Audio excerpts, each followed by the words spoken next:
Okay, so today we're just going to do a demonstration on CPR, and it's just basically we're looking at a patient who's collapsed.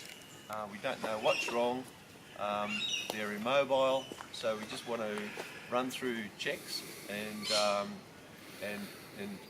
make sure they recover, or at least are in a recovery position, so that we can get the professionals to come in and help us. So the first thing we need to do with an immobile patient like this is three things basically. Firstly, we have to check on our own safety and make sure that there's no obstructions in the vicinity, something that's going to hurt them or us. As part of that sequence, we also need to call for help. Okay, so we need to ask somebody to call 000 on the phone. So that's the first thing we need to do. The second thing we need to do is to check the patient for two basic signs. One is for breathing, and the other one is for heartbeat. So we spend a few minutes looking at our patient who's immobile, and just observe their face and their chest, their abdomen, to see whether they're actually breathing or not. Okay, you don't have to touch them or anything; you just have to observe. And he seems to be breathing, which is a blessing. The next thing we need to do is to check for pulse. Okay, so to check for pulse, we check on the throat, on the carotid artery, and I can feel a very strong pulse, which is a blessing there. Okay, so imagine that we did this and there was no pulse and there was no breathing. What do we do next? This is the third step. We need to do CPR, and basically the first part of that is to position the head. We need to clear the airways. Okay, so we need to tilt the head back and open the mouth. Just make sure that there's nothing obstructing his breathing, okay, in his mouth. If there is, it's a simple exercise in pulling the tongue back and clearing any obstructions.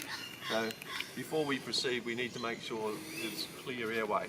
All right, so that's the first thing. You don't necessarily have to do any breaths at this stage, but if they're not breathing and you are comfortable with giving breaths, it's a good idea to give them a few quick breaths, okay, just to expand the lungs. And then if there's no pulse, we also need to start CPR immediately. Now this is the tedious bit, I guess, but basically what we're trying to do is to keep the heart pumping, keep the blood pumping. And the theory is that once the blood's pumping and all that activity on the chest, it's enough to inflate the lungs. It pulls air in and forces air out, so you don't necessarily have to keep doing the breathing, just the heart pumping. The issue is you've got to keep pumping the heart continuously, either yourself or a friend to replace you until help arrives. It's really important. It's tiring, and you have to do about 100 compressions every minute. Okay, so you've got to keep at it until somebody replaces you or the professionals arrive. So that's the task. So how do we do chest compressions to keep the heart going? Basically, we go straight into the middle of the chest. Don't worry about removing any clothes or anything like that, just go straight in. One of the issues is you're probably going to break ribs or crack ribs. Don't worry about that. It's better to have an alive patient with cracked ribs than not. So don't feel too concerned about that.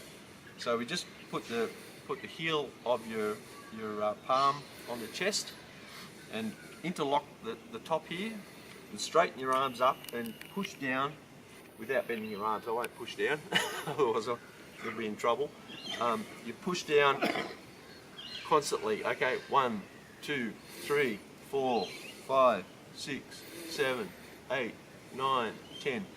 Continuously, 100 per minute, and that's just keep that up constantly. If they recover, if they're breathing and their heart is restarted, and you can see that they're making a partial recovery, it's important then to place them into a stable position until the paramedics arrive. Okay, so what we do, we say, Mark here he's very helpful, isn't he? We put one arm behind there, put the other arm down here, put the leg over there, it just holds him in a stable position while he's recovering. Okay, and also monitor the patient while you're there. Okay, keep a good eye on him. Make sure he's reasonably comfortable, and just wait for help to arrive.